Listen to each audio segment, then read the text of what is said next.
A woman found something in her late father's shirt that changed many lives.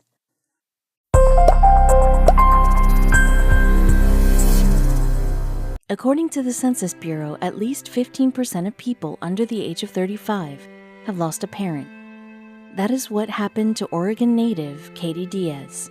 For 10 years, she suffered from grief over her father, until she found solace in the most unlikely place, her dad's shirts. When Diaz found dried seeds in her father's shirt pockets, her life changed for the better.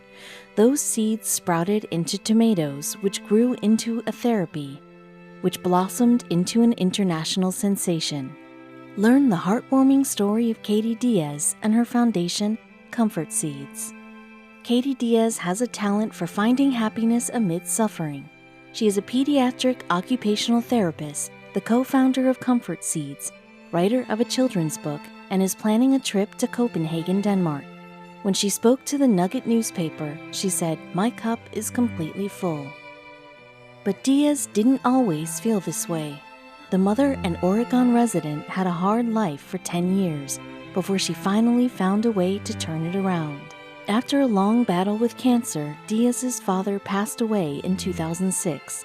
The loss wrecked Diaz. She did not know how to process it, and she found herself clinging to his old belongings. In particular, Diaz kept her father's button-up shirts, which he always wore. Diaz and her siblings each inherited some of her father's belongings, and they moved on with their lives.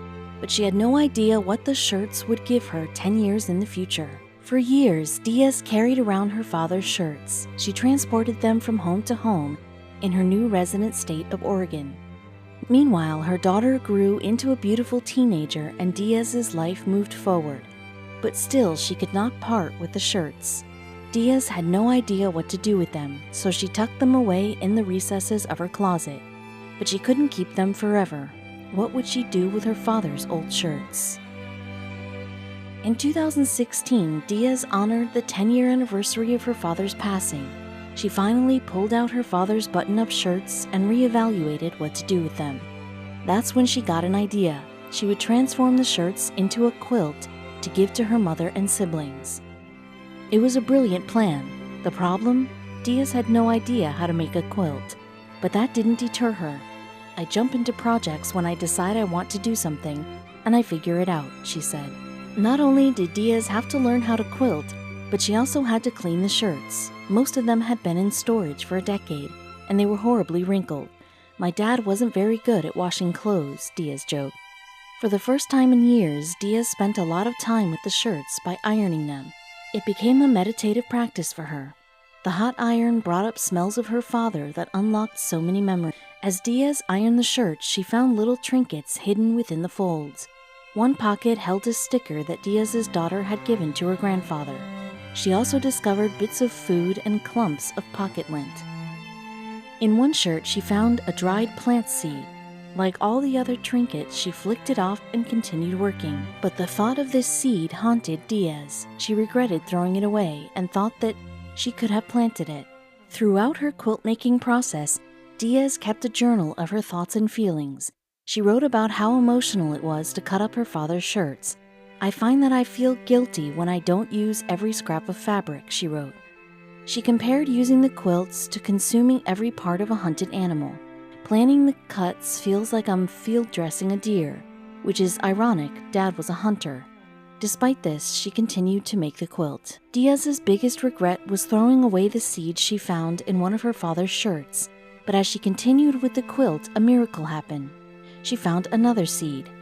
"I had discarded the first one and regretted not trying to sprout it," Diaz wrote in a journal. "I feel like I won the lottery finding one more seed. I'm soaking it and will try to plant it." And that's exactly what she did. With some research, Diaz discovered that it was a tomato seed. She soaked it and brought it back to life. A few days after she put it in the soil, a tiny shoot poked through the dirt. Diaz added fertilizer and continued to water it. With some more research on growing tomatoes, Diaz bought a grow light from the hardware store. She kept the tomato plant in her laundry room and tended to it every day. Within 2 months, it grew into an impressive plant. "I've been nurturing it for the past 2 months, and it's now 4 feet tall and growing tomatoes, she recorded. And it was in a box stuck to a shirt for 10 years. Eventually, the tomato grew to be 10 feet tall. Diaz and her daughter moved the plant outside and picked fresh tomatoes yearly. The seed that she initially flicked away ended up transforming her life. Growing the tomato plant connected Diaz to her late father. Not only did she find the seeds in his shirt, but he was an avid gardener himself. My dad was a gardener, and it just had meaning for me to see that, Diaz later said. Meanwhile, her quilt was going well. On Christmas 2016, Diaz presented the gift to her family. Her mother and siblings loved to quilt and cherished the memory of her father. However, they did not learn about the plant. Although Diaz spent a lot of time nurturing her tomato plant, she did not tell her family that she found the seeds in her father's shirts. Her siblings and mother helped her gardening by setting up a grow light, but they did not understand the significance. They're kind of used to me doing weird stuff, so they didn't ask too many questions, Diaz said.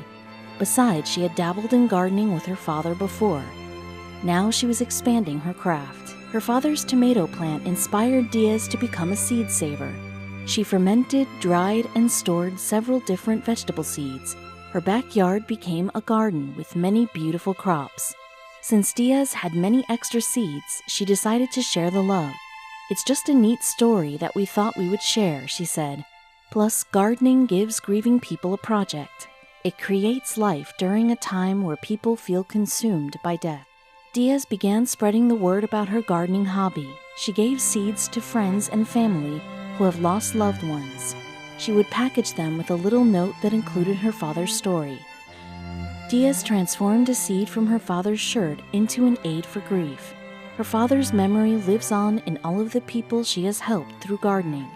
Her friends cherished the seeds. Since she now felt so fulfilled, Diaz decided to expand this idea further. Diaz's husband is also a therapist.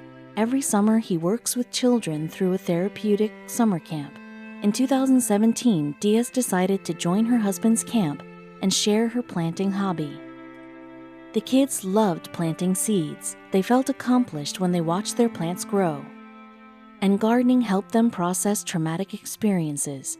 For the first time, Diaz witnessed firsthand how helpful gardening can be. Thanks to her dad, she knew that she had found her life's calling. Diaz formalized her seed sharing into a business called Comfort Seeds. The organization aims to help people through grief by introducing gardening. According to Diaz, it taps into the archetypal themes of death and regeneration.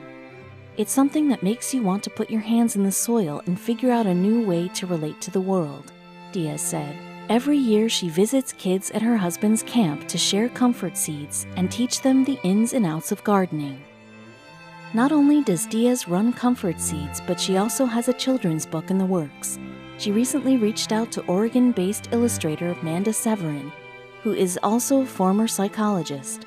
Together, the two are working on a Comfort Seeds book. The book will include a decorated packet of seeds and instructions about how to grow them. Diaz hopes that the book will help children work through grief and other traumatic experiences.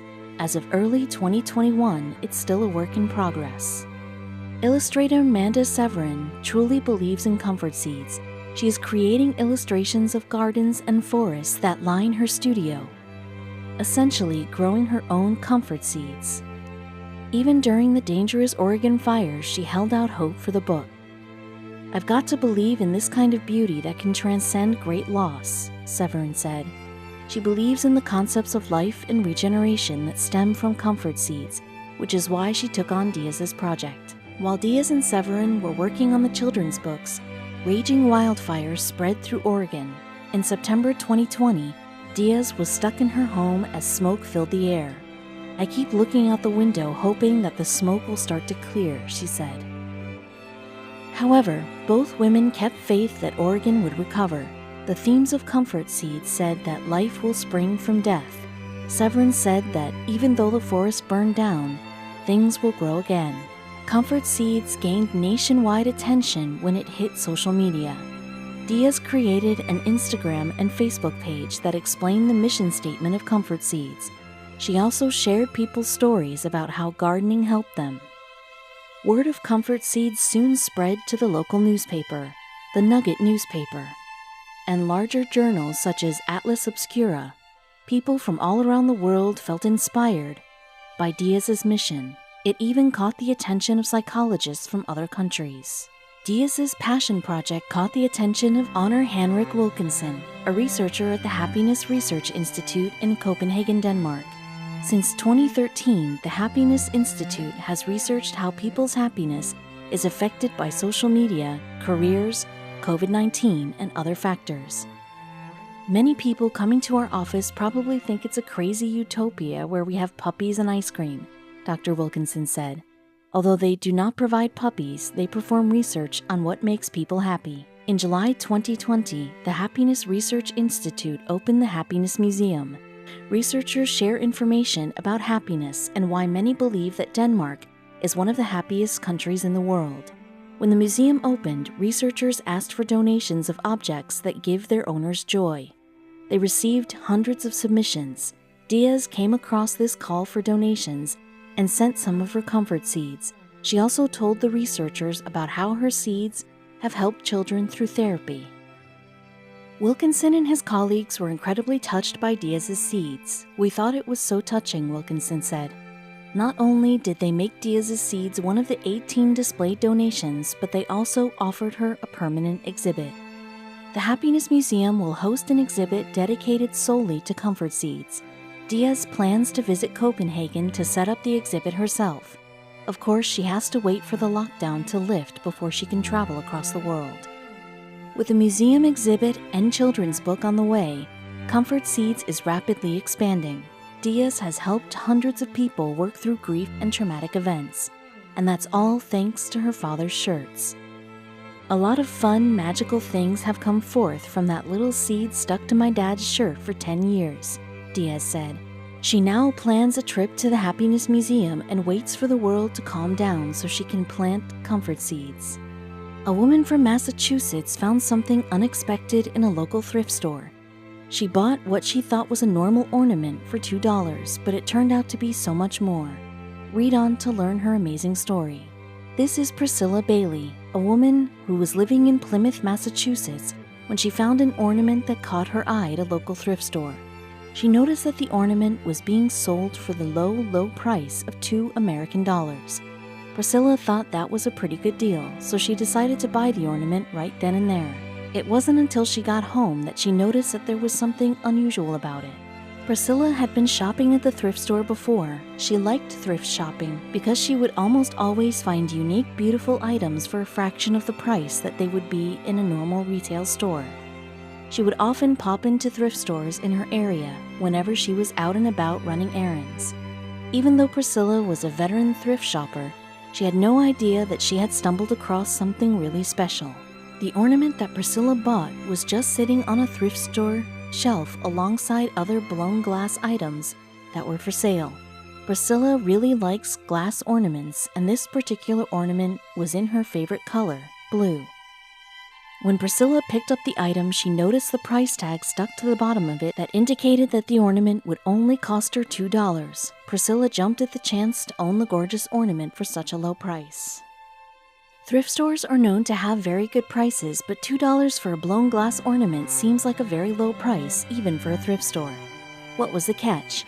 Priscilla inspected the ornament to see if there was anything wrong with it, but as far as she could tell, it seemed perfectly fine. It also had quite a bit of weight to it, made with care and plenty of glass, so it wasn't brittle or extremely fragile. When Priscilla got home with her new ornament, she unwrapped her found treasure and started to examine it more closely.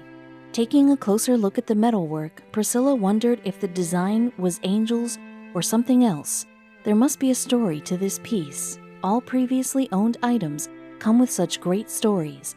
Priscilla held the item in hands, flipped it around, and admired the blue glass. It really was a beautiful and enchanting piece. While Priscilla was holding the ornament in her hands, she noticed that it was heavier than she expected it to be. She was no ornament expert, but she had held a fair amount of glass ornaments in her life. She could tell that this particular ornament had a bit more weight to it. Priscilla ignored the surprising heaviness of the ornament for the time being and decided to display her find in her kitchen. It wasn't until later when her daughter came over that she realized she had overlooked an important detail. This is a photo of Priscilla's daughter, Kat. Kat also loved blown glass ornaments, so she was excited when her mother showed her the ornament she had found at the thrift store. Kat loved blown glass so much that she dreamed of opening her own blown glass store in Massachusetts.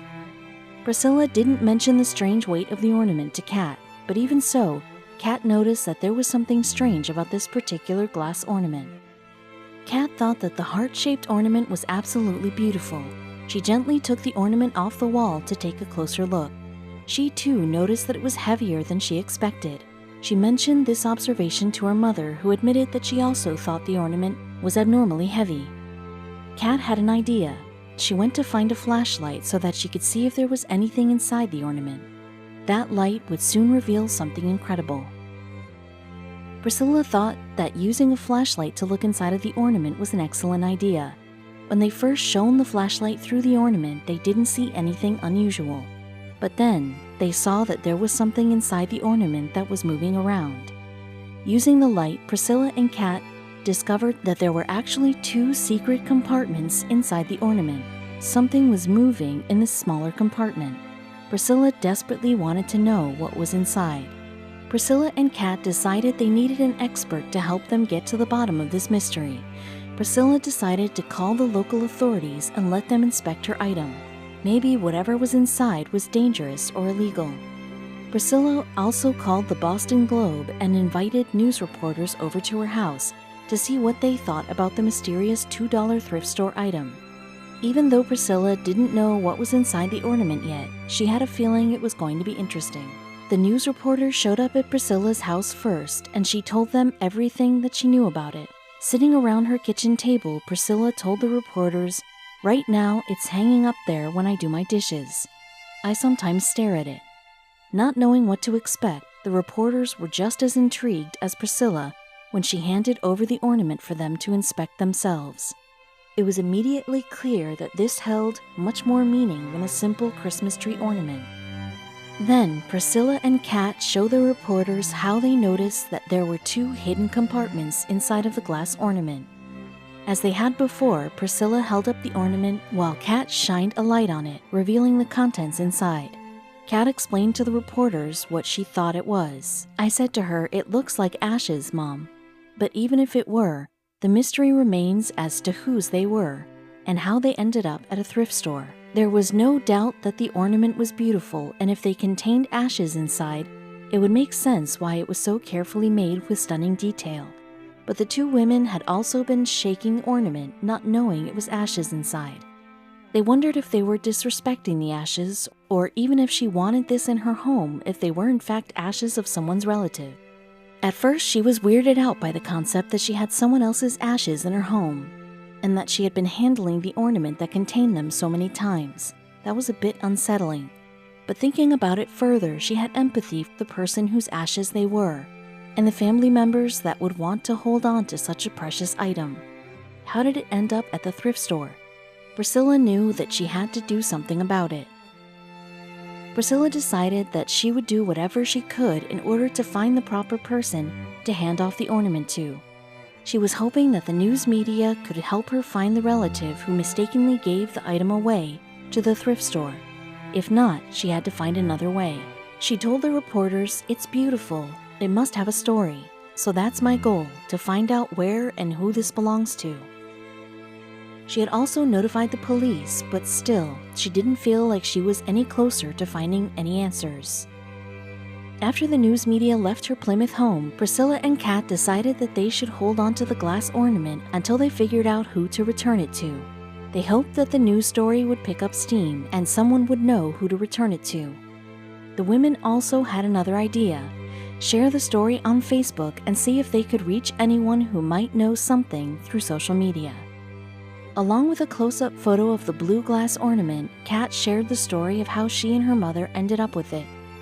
She shared, "It breaks my heart that this was tossed away and just sitting on a shelf at Savers for $2. She asked for anyone who might know anything about it to get a hold of her so that the mother and daughter could properly return it in safe care." Priscilla had also contacted this store she purchased it from, Savers, and let them know of her find. The store's manager said that the majority of their donations were from residents in the area, so there was a good chance whoever donated the ornament lived around Plymouth. That's when a local woman named Connie Whiteman Slate commented on Kat's post. "Please let me know what you find out, as I also have one. Found mine at a thrift shop too. It's heavy in weight." The conversation on the Facebook post continued, as someone else commented that she had one too. A woman replied that she had found a similar ornament at a thrift store, but in the Pacific Northwest. She described it. "Mine was iridescent and heart-shaped like this one, but much less ornament and more suncatcher-like." Then she included some information about the contents of the ornament that the women hadn't heard before. She said it was made from the ash of Mount St. Helen. The woman who knew the origin of the ashes within her ornament replied back, "This could also explain what appears to be ashes enclosed within. Could be a possibility." All this time, Priscilla and Kat believed that the ornament held a person's ashes like an urn. They hadn't considered the possibility that the ashes originated from something else. The two women didn't receive a confirmed answer, but with the Facebook post still going viral, there's a chance the truth will reveal itself.